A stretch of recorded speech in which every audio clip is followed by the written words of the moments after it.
Olá, amados, graça e paz. Aqui é a Catiane Lins, do Ministério Vida.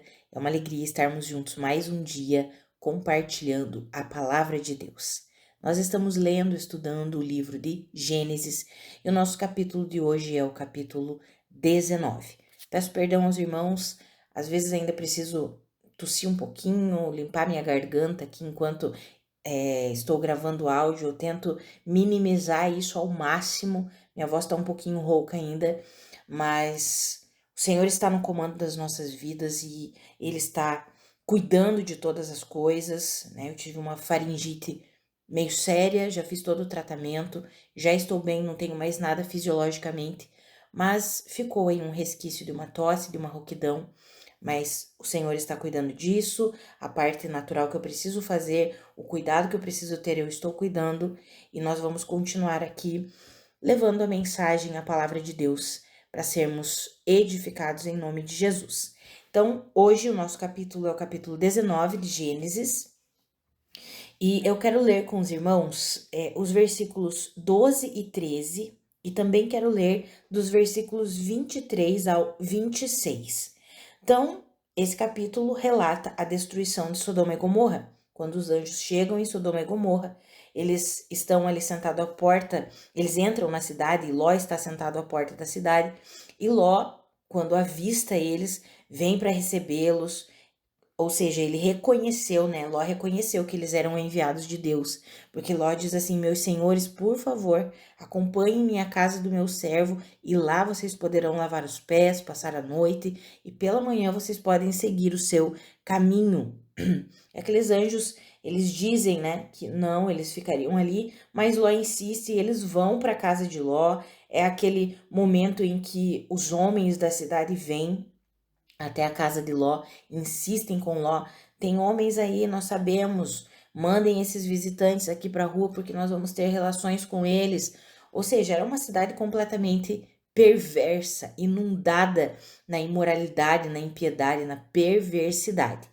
E daí, nos versículos 12 e 13, quando os homens falam, né, o que vai acontecer com Sodoma e Gomorra, aqueles dois homens perguntam a Ló. Então, no versículo 12 e 13 está escrito assim: os dois homens perguntaram a Ló: você tem mais alguém na cidade? Genros, filhos ou filhas ou qualquer outro parente?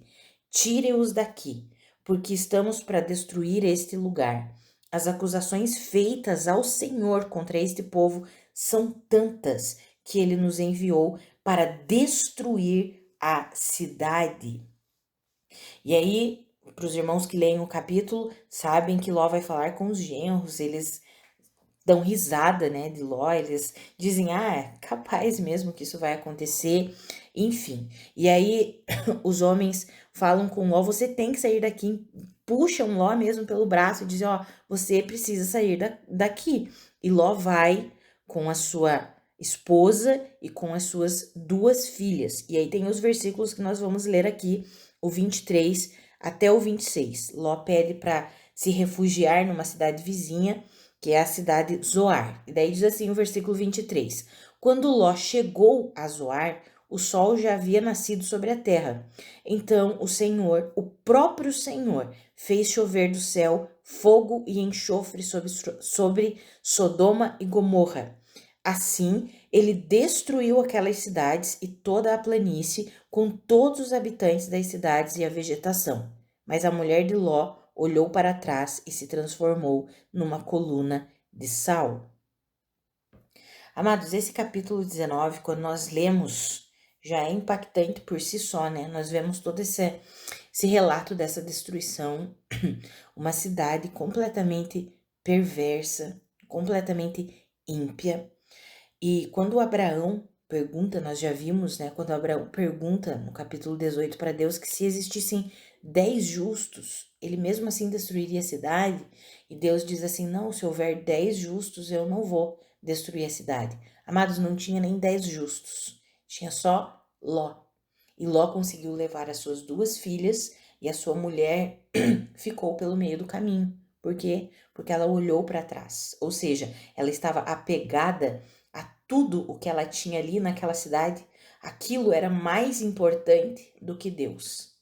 E eu quero compartilhar com os irmãos hoje não só algo extraído aqui desse capítulo, mas quando nós fazemos comparações com coisas que foram escritas no Novo Testamento. Eu quero trazer uma palavra aqui, fazendo uma comparação com algumas palavras de Jesus sobre Cafarnaum, porque Jesus vai comparar o juízo que viria sobre Cafarnaum sobre o juízo que veio sobre Sodoma. Então isso é interessante só para nós entendermos alguns princípios da palavra de Deus. Quando nós pensamos em destruição, em juízo de Deus, normalmente nós pensamos apenas no sentido da perversidade, da impiedade, da imoralidade. Mas o Senhor Jesus, ele falou sobre Cafarnaum, dizendo assim: olha, se em Sodoma tivessem sido realizados os milagres que aconteceram aqui em Cafarnaum, Sodoma existiria até hoje, ou seja, Sodoma teria se arrependido. Por que Jesus faz essa declaração e daí ele diz sobre Cafarnaum? No dia do juízo haverá menos rigor para Sodoma do que para você, Cafarnaum. Amados, Cafarnaum foi a cidade em que Jesus se estabeleceu quando ele iniciou o ministério dele. Jesus saiu de Nazaré, que era onde ele vivia, e foi viver em Cafarnaum.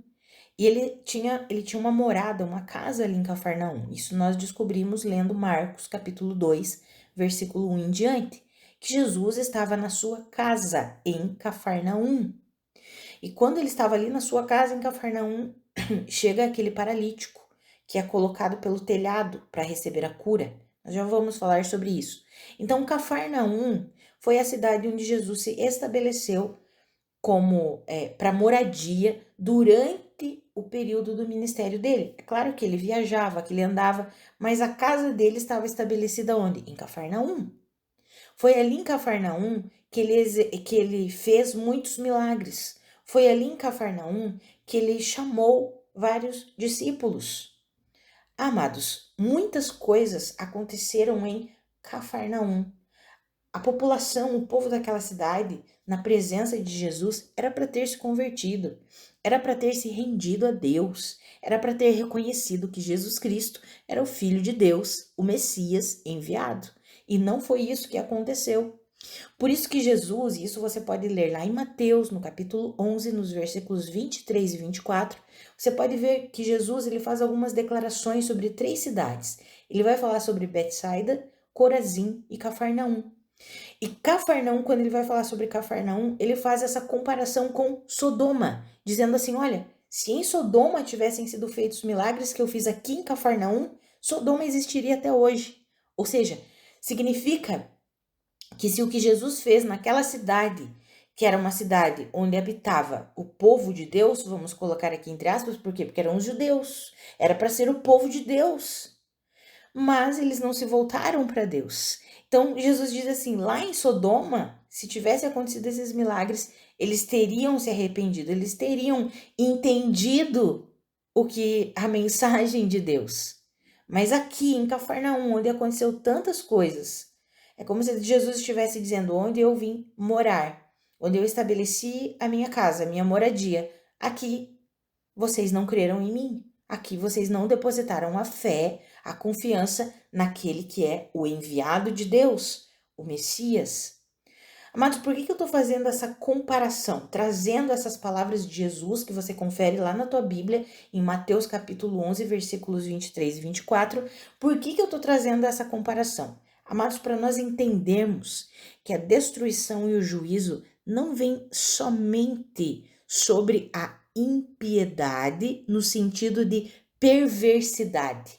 Normalmente nós pensamos no juízo e na destruição vindo apenas sobre a perversidade, a imoralidade, aquilo que acontecia em Sodoma e Gomorra, sobre todo tipo de corrupção. Aí nós pensamos, não, vem destruição e vem juízo mesmo. Por quê? Porque essas pessoas não se voltam para Deus, não se arrependem. Mas quando Jesus compara Sodoma com Cafarnaum e diz que no dia do juízo haverá menos rigor para Sodoma do que para Cafarnaum, significa que a incredulidade no meio daqueles que se dizem povo de Deus pode levar à destruição e ao juízo. A incredulidade no sentido de religiosidade, a incredulidade na suficiência de Cristo, a incredulidade no Evangelho de Deus, isso pode levar à destruição e ao juízo. E, amados, isso é sério. Por quê? Porque trazendo para a nossa realidade hoje, como igreja, tem muitos que se dizem cristãos, mas eles estão iguais os mestres da lei estavam. Lá em Cafarnaum, eu falei que eu ia voltar e falar daquele paralítico que foi colocado pelo telhado e recebeu a cura. Amados, existiam os mestres da lei que estavam ali, a multidão que estava ali. A Bíblia fala isso, você pode ler em Marcos, capítulo 2, do versículo 1 em diante. Você pode conferir na sua Bíblia e vai entender o que eu estou falando aqui com você. Quando Jesus estava ali na sua casa, desceram aquele paralítico pelo telhado e aquele homem, ele foi curado. Mas antes de ser curado, Jesus olhou para ele e disse assim: os seus pecados estão perdoados. Quando Jesus falou, os seus pecados estão perdoados, os mestres da lei enlouqueceram. Eles falaram: quem é esse que perdoa pecados? Só Deus pode perdoar pecados. E Jesus vendo, percebendo tudo que eles estavam pensando, tudo que eles estavam raciocinando, arrazoando ali no seu espírito, no seu coração, Jesus olha para eles e diz assim: para que vocês saibam que o Filho do Homem tem autoridade na terra para perdoar pecados, eu digo a esse paralítico, e olhou para o paralítico e disse: levanta, toma a tua cama e anda. E aquele paralítico levantou, tomou a sua cama e andou. Ou seja, aqueles homens, aqueles mestres da lei, estavam na casa de Jesus, recebendo o ensinamento que Jesus estava dando, vendo, presenciando um milagre poderoso de Jesus, e ainda assim resistiram a Jesus, não o reconheceram como o enviado de Deus. Mas, amados, a Bíblia diz que eles eram mestres da lei, eles eram os mestres na palavra de Deus. Qual era a palavra de Deus que tinha naquela época? O Antigo Testamento. Eles eram os mestres na palavra de Deus, mas não conseguiram reconhecer o enviado de Deus, o Messias, Jesus Cristo. Por isso que Jesus fala sobre Cafarnaum e diz assim: olha, o juízo sobre vocês será pior do que aconteceu com Sodoma. Por quê? Porque eles se diziam, vamos colocar na nossa linguagem, eles se diziam crentes. Eles diziam que eles eram aqueles, o povo de Deus, escolhido de Deus. E como que eles não reconheceram Jesus? Como que eles não reconheceram estando na casa de Jesus, na presença?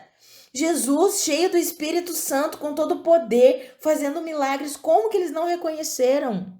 Ou seja, eles estavam com um coração endurecido pela religiosidade. O que significa isso? Um coração endurecido pela justiça própria. Eles acreditavam que era por meio daquilo que eles faziam que eles eram justificados, que eles eram aceitos por Deus. Era por meio daquilo que eles faziam. Então eles julgavam pelas suas obras. Eles não conseguiam compreender a palavra de Deus na sua plenitude, porque eles não depositavam fé na suficiência da palavra, mas eles depositavam fé na suficiência deles mesmos, na justiça própria, na força do braço. Amados, e isso, na nossa realidade de hoje, acontece muito na igreja. Muitos se dizem cristãos, mas estão o quê? Confiando em si mesmos. Então eles olham para a perversidade do mundo, assim como era a perversidade de Sodoma, porque nós sabemos que está bem parecido, e Jesus já disse mesmo que no final dos tempos seria como nos dias de Noé e como nos dias de Sodoma e Gomorra. Então, quando aqueles que se dizem cristãos, mas são apenas religiosos, eles olham para a perversidade, eles enchem a boca para dizer: isso merece destruição, Isso merece o juízo de Deus. Mas eles confiam na sua própria carne. E Jesus declara que o juízo para aqueles que confiam em si mesmos, mesmo se dizendo crentes, é pior do que aqueles que são perversos.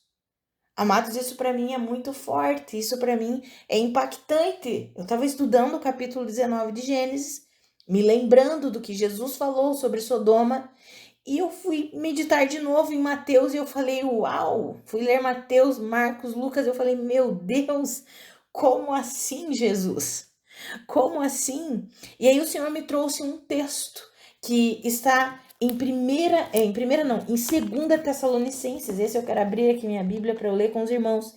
Em segunda Tessalonicenses, no capítulo 1, Paulo está exatamente explicando sobre o final dos tempos, sobre a vinda do Senhor Jesus.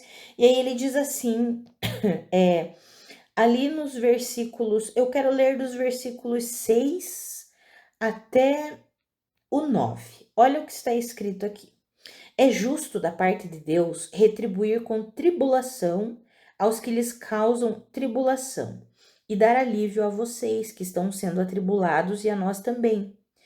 Isso acontecerá quando o Senhor Jesus for revelado lá dos céus com os seus anjos poderosos em meio a chamas flamejantes. Ele punirá os que não conhecem a Deus e os que não obedecem ao Evangelho de nosso Senhor Jesus. Eles sofrerão a pena da destruição eterna, a separação da presença do Senhor e da majestade do seu poder. Veja que aqui Paulo explica que haverá uma destruição, um juízo sobre duas classes de pessoas: aqueles que não conhecem a Deus e os que não obedecem ao Evangelho de nosso Senhor Jesus. É exatamente a comparação que Jesus fez entre Sodoma e Cafarnaum. Cafarnaum estava cheia de judeus, de mestres da lei, de homens que se diziam de Deus, mas eles não reconheceram e não creram no evangelho, nas boas novas pregada por Jesus. Ou seja, eles não obedeceram ao evangelho. Em Sodoma, era uma perversidade tão grande porque eles eram rebeldes contra Deus, então eles nem conheceram a Deus. Eles se rebelaram, eles não queriam Deus. Amados, veja que existe destruição e juízo tanto para quem se recusa a conhecer a Deus, ou seja, se rebela contra Deus e não quer nem conhecê-lo, aqueles que dizem eu não preciso de Deus, eu me basto, a minha vida eu vivo do jeito que eu quero, eu não preciso de Deus, ou seja, os descrentes, esses sofrem juízo. Sofrerão juízo, sofrerão pena, sofrerão destruição, assim como aconteceu com Sodoma. A população de Sodoma e Gomorra era assim. Eles não queriam conhecer a Deus. O único justo foi Ló, por isso que Deus tirou Ló daquele lugar. Agora, se existirem pessoas que se dizem cristãs, mas não obedecem ao evangelho, ou seja, não depositam a sua confiança plena no evangelho, esses também sofrerão destruição. É o que aconteceu em Cafarnaum. Mas isso é para nós pensarmos. Muitas vezes nós tiramos a suficiência de Cristo Jesus. Amados, o Evangelho são as boas novas. No Evangelho se revela o poder de Deus. No Evangelho, a Bíblia diz que se revela a justiça de Deus. E no Evangelho é o poder. O Evangelho é o poder para a salvação de todo aquele que crê. E no Evangelho se revela a justiça de quem? Dos homens ou de Deus? A justiça de Deus. Todas as vezes que um ensino, agora vamos falar sobre os ensinos, toda vez que um ensino que se diz cristão, ele tira a suficiência de Cristo Jesus e coloca a suficiência da obra humana, são aqueles que não obedecem ao Evangelho de Deus. O texto que nós lemos de 2 Tessalonicenses: sofrerão a punição eterna. Foram aqueles mestres da lei e fariseus de Cafarnaum que estavam na presença de Jesus, recebendo o ensino de Jesus, recebendo as boas novas de Jesus, vendo os milagres que Jesus fazia e não creram em Jesus. Amados, Jesus é o centro e o alvo da nossa fé. Existem muitos ensinos hoje no meio da igreja tirando a suficiência de Cristo Jesus. E esses ensinos precisam ser combatidos. Não as pessoas, mas os ensinos. Por quê? Porque as pessoas podem se arrepender de estarem enganadas, de estarem ensinando algo que não é verdadeiro. Mas o ensino nós precisamos combater. Toda vez que alguém coloca o ser humano no centro, dizendo que é o nosso jejum, nós fazemos jejum para conquistar algo em Deus. Nós oramos para conquistar algo em Deus. Nós fazemos voto para receber uma bênção de Deus. Esse não é o evangelho, é um ensino mentiroso que não obedece a Deus. E aquelas pessoas que continuarem nesse tipo de ensino correm o risco de sofrerem a destruição, porque a Bíblia diz aqueles que não obedecem o evangelho. Por que a Bíblia faz questão, naquele texto que nós lemos de 2 Tessalonicenses, de colocar duas classes, os que não conhecem a Deus e os que não obedecem ao evangelho? Porque os que não conhecem a Deus é os que não se renderam, ponto. Mas quem que não obedece? É quem conhece o evangelho, mas não se rende ao evangelho. É quem sabe o que de fato é o evangelho, mas insiste em viver do seu jeito, mas insiste em confiar em si mesmo. Por quê? Por causa do orgulho. Amados, esse ensino antropocêntrico no meio da igreja é por causa do orgulho. Os mestres da lei, eles faziam o quê? Eles se orgulhavam de si mesmos. Os fariseus faziam o quê? Eles se orgulhavam de si mesmos. O destino deles, a Bíblia fala que é o quê? É a destruição. Do mesmo jeito hoje, nós não podemos nos orgulhar de nós mesmos. Nós não jejuamos, não oramos, não louvamos, não lemos a Bíblia, não fazemos voto, nem tem voto, né? Pessoas que fazem voto, mas no Novo Testamento não tem voto. A Bíblia não fala sobre isso, não ensina isso. Então nós não fazemos essas coisas para alcançar algo de Deus. Esse não é o verdadeiro evangelho.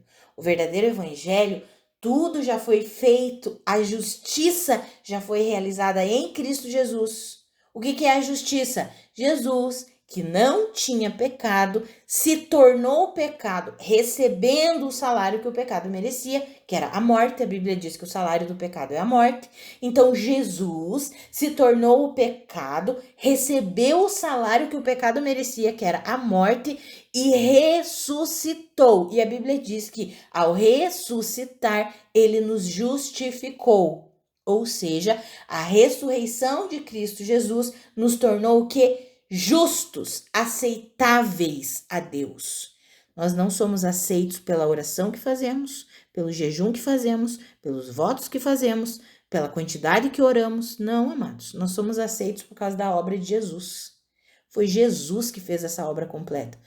Então, Catiane, eu não preciso fazer mais nada, porque Jesus já fez tudo.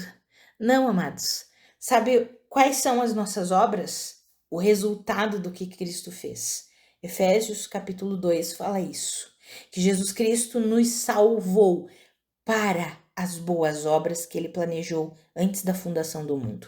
O Senhor havia planejado para que eu e você tivéssemos comunhão com Deus. Deus planejou a humanidade para isso, para termos comunhão com Deus e manifestarmos as obras de Deus. Então nós oramos, por quê? Porque queremos nos relacionar com Deus. Estudamos a palavra porque amamos a palavra de Deus. Nós oramos por quê? Eu já falei oramos, né? Já tô até repetindo. Então, nós oramos porque queremos nos relacionar com Deus. Lemos a palavra porque amamos a palavra de Deus. É a palavra de Deus para nós. Nós jejuamos por quê? Porque qual que é o verdadeiro jejum? Eu já mencionei isso aqui outro dia com os irmãos. O verdadeiro jejum não é aquele que nós tiramos uma alimentação. Eu vou fazer 12 horas de jejum e continuo fazendo 1 milhão de coisas. A mente nem tá focada no Senhor. Não, o verdadeiro jejum é aquele que eu digo: hoje eu não vou tomar meu café da manhã, mas no horário que eu deveria estar lá tomando meu café da manhã, eu vou me dedicar ao Senhor. Eu quero ler a palavra do Senhor. Eu quero orar, eu quero receber mais do Senhor, eu quero conhecer o Senhor, eu quero conhecer o coração de Deus, o caráter de Deus, a vida de Deus. Por quê? Porque agora eu vivo por meio da vida de Deus. Amados, tudo que nós fazemos aqui nessa terra é porque Cristo Jesus já nos justificou, já nos deu uma nova vida. Se nós trabalhamos, a Bíblia diz que tudo que nós fizermos deve ser feito como ao Senhor.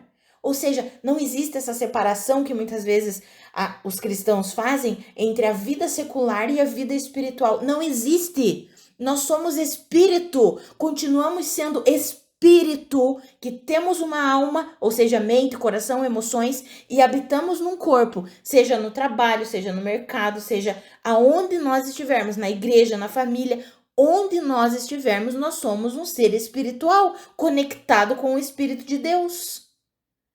Esse é o verdadeiro evangelho. E aí a Bíblia diz o quê?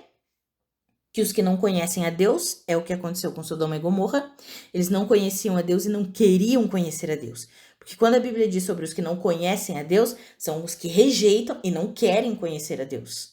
Os que não conhecem a Deus e os que não obedecem ao evangelho sofrerão a pena da destruição. Amados, isso é forte. Quando Jesus vai falar de Cafarnaum, os mestres da lei que estavam lá na casa dele, vendo os milagres que ele fez, aquele povo que se dizia ser povo de Deus, não acreditou em Jesus. Ou seja, é um coração que está endurecido pela justiça própria, pela religiosidade, porque justiça própria é acreditar que eu sou justificado pelo que eu faço. Eu sou aceito por Deus porque eu oro, porque eu jejuo, porque eu vou nos cultos segunda, terça, quarta, quinta, sexta, sábado, domingo. É por isso. Eu tenho Deus porque eu faço isso. Eu consigo as coisas porque eu oro de madrugada. Não, amados. Esse não é o evangelho.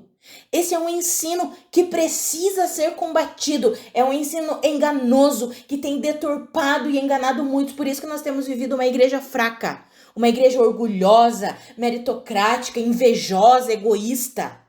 A maior parte das pessoas que nós temos visto tem vivido assim.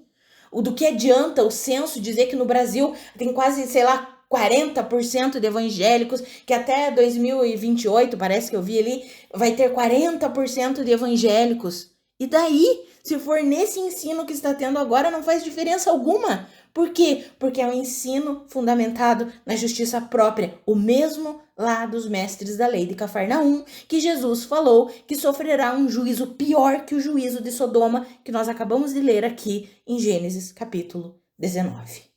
Amados, eu e você somos chamados para viver e para pregar o verdadeiro evangelho que revela a justiça de Deus. Tudo é por meio de Cristo, tudo provém de Cristo e tudo é para a glória de Cristo. Vivemos e nos movemos por meio de Cristo Jesus. Tudo que fazemos é para a glória de Cristo Jesus. Se oramos, se jejuamos, se vamos ao culto, se pregamos, se limpamos, o que nós fazemos é para a glória de Deus. Essa estrutura desse ensino, que é o mesmo ensino que estava impregnado na vida dos fariseus e dos mestres da lei, da justiça própria, precisa ser destruído do meio da igreja. A suficiência é de Cristo Jesus. A realidade encontra-se em Cristo Jesus. Que eu e você entendamos isso. O juízo não vem só sobre a perversidade, como aconteceu em Sodoma e Gomorra. Vem juízo também sobre todo aquele que não aceita a sã doutrina, que não obedece o evangelho de Deus, que prefere a glória para si. Que eu e você, amados, nós não queiramos sofrer isso, pelo contrário, que nós nos firmemos na verdade de Deus, no evangelho de Deus. O coração do homem, ele pode ser endurecido pelo engano. E o engano pode levar o homem à perversidade, como aconteceu com Sodoma e Gomorra, e pode levar o homem à confiança na justiça própria, como aconteceu com os fariseus e os mestres da lei. E a Bíblia diz que a nossa justiça, a justiça do homem, é como trapos de imundícia para Deus. Não confie em si mesmo. Não pense que você é bom porque você faz isso ou aquilo outro, que Deus te abençoou porque você fez aquela campanha. Não. Esse não é o verdadeiro evangelho. O verdadeiro evangelho é aquele no qual você já foi abençoado em Cristo Jesus. Você já está assentado com Cristo nas regiões celestiais, desfrutando de tudo o que Cristo tem para você. Saúde, vida, provisão, tudo. Nós só precisamos o quê? Crescer no conhecimento de Deus para acessar tudo isso que nós já temos em Cristo Jesus. Crescer no conhecimento de Deus não é nos tornarmos melhores, arrogantes, prepotentes, não é isso. Crescer no conhecimento de Deus é nos relacionarmos com Deus, por meio da palavra, por meio da oração, temos um coração disponível para conhecermos de fato quem é Deus e a vida que Ele nos deu, que já é uma vida completa. Por isso que Jesus disse, eu vim para que vocês tenham vida e vida em abundância. Mas eu espero que eu tenha conseguido transmitir aquilo que o Senhor ministrou ao meu coração. Porque estudando esse capítulo 19, Deus trouxe vários textos e vários versículos ao meu coração que nós já estudamos lá no Novo Testamento. Esse texto de Mateus capítulo 11, que Jesus faz essa comparação. Por quê? Porque muitas vezes nós pensamos, só aqueles que estão vivendo na perversidade, e nós não conseguimos olhar que no meio da igreja tem se levantado um ensino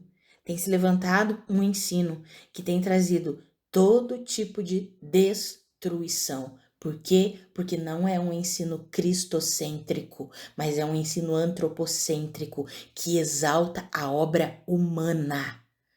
Nós precisamos abolir isso da nossa vida. Em nome de Jesus, nós vamos orar, nós vamos jejuar, nós vamos louvar, nós vamos congregar, vamos realizar cultos para a glória de Deus, não para receber a minha bênção, a minha casa, o meu dinheiro, o meu emprego. Não, amados. O Senhor, quando nós caminhamos com o Senhor, a Bíblia diz, busque em primeiro lugar o reino de Deus e a sua justiça, e estas coisas serão acrescentadas a você, porque o Pai Celestial sabe que você precisa. Deus sabe que enquanto estamos aqui nessa terra, nós precisamos. Ele sabe disso, amados. Nós é que precisamos mudar a nossa forma de pensar e parar com essa estrutura mental da justiça própria, do orgulho, da meritocracia, que era a mesma estrutura que governava a vida dos fariseus e dos mestres da lei, que Jesus condenou veementemente. Então, que eu e você, nós possamos de fato obedecer ao Evangelho. O Evangelho é cristocêntrico. Cristo é o centro e o alvo da nossa fé. Cristo é suficiente. Tudo que nós fazemos é consequência do nosso relacionamento com Ele, da vida nova que Ele nos deu, e não para alcançar ou para conquistar algo. A justiça é uma dádiva do Senhor. Ele mesmo conquistou para nós. E nós precisamos aprender a viver a vida da justiça de Deus. Em nome de Jesus. Vamos orar? Pai, muito obrigada pela Tua palavra. Muito obrigada por essas relações que o Senhor nos trouxe aqui entre Sodoma e Cafarnaum, entre a perversidade, que é o coração enganoso pela concupiscência da carne, pelo pecado, e a vida da religiosidade. Todas essas coisas, Pai, podem levar à destruição, e nós não queremos viver a destruição. Nós sabemos que em Cristo nós já fomos libertos da perversidade, da concupiscência da carne, e também já fomos libertos de toda religiosidade e de toda justiça própria. Pai, eu oro pela minha vida e pela vida dos meus irmãos, que nós entendamos o que significa o Evangelho, o que significa a vida na suficiência de Cristo Jesus. Pai, nós não queremos nem viver o extremo de um lado e nem do outro.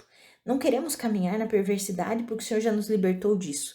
Mas também não queremos caminhar no extremo da justiça própria, da religiosidade, que acha que é pelas coisas que nós fazemos. Não funciona assim, e o Senhor mesmo já deixou claro que não é assim. Pai, nós queremos compreender plenamente o teu evangelho, compreender plenamente a tua justiça, compreender plenamente que nós já estamos em Cristo, que a única fonte de vida é Cristo, que nós lemos a palavra, que nós oramos, que nós jejuamos para nos relacionar com o Senhor, para crescermos no conhecimento do seu caráter, para conhecermos o seu coração, para entendermos os princípios que reinam e que governam o reino de Deus, do qual nós fazemos parte hoje. Pai, é isso que nós precisamos e é isso que nós queremos viver. Então nos ajuda. E Pai, eu oro mesmo pela igreja brasileira que está inundada por esse ensino meritocrático. Pai, esse ensino orgulhoso, egoísta, que coloca o homem. É porque eu oferto isso, é porque eu oro que eu consigo, é porque eu jejuo que eu consigo. Pai, esse não é o verdadeiro evangelho. Tudo que nós fazemos é consequência. Se ofertamos é porque entendemos que tudo foi o Senhor quem nos deu. Se oramos é porque entendemos que é na oração que nós nos relacionamos contigo e que recebemos do teu consolo, da tua instrução, do teu amor, o Senhor ministrando o nosso coração. Se lemos a tua palavra, é porque entendemos que a tua palavra é vida, é fonte de alimento. É aqui que conhecemos como o Senhor pensa, como o Senhor age. Pai, que essa estrutura que inundou a igreja brasileira, uma estrutura de justiça própria em que acaba virando competição, acaba virando um ambiente competitivo de inveja, de orgulho, de egoísmo. Pai, por favor, Senhor. Pai, ilumina os olhos dos corações dos ministros, dos pastores, dos líderes. Senhor, que eles se arrependam, que eles voltem-se para o Senhor, para a pregação do verdadeiro evangelho. Pai, tantos líderes que não conhecem plenamente o evangelho estão aí disseminando um tipo de ensino que não é o verdadeiro, que não é essa doutrina. Senhor, eu oro para que eles sejam convencidos pelo teu Espírito, Pai. Que eles sejam convencidos e que eles se arrependam e que eles voltem e possam pregar o verdadeiro evangelho, a justiça de Deus. O que nós precisamos é a pregação da tua justiça, Senhor. Pai, é disso que precisamos. Por favor, Espírito Santo de Deus, vai agindo na igreja brasileira, vai agindo nos corações, aqueles corações, e se no meu coração, Pai, ainda existe um ensino equivocado, se eu ainda estou fundamentada em algum tipo de ensino que está fundamentado na justiça própria, me mostra, porque eu não quero ensinar isso, eu não quero permanecer no engano, Senhor. Eu quero pregar o verdadeiro evangelho que cura, que liberta, que salva, que, como está escrito, é o poder de Deus para a salvação de todo aquele que crê, porque no evangelho se revela a sua justiça, não a justiça do homem, mas a justiça de Deus. Pai, opera na igreja brasileira, opera no coração dos ministros, em nome de Jesus, que sejamos ministros aprovados, obreiros aprovados, que manejam corretamente a palavra da verdade. Age em nós, Pai, em nome de Jesus. Amém. Amados, que a graça e a paz do nosso Senhor Jesus Cristo sejam multiplicadas sobre a sua vida. Um grande abraço e até amanhã.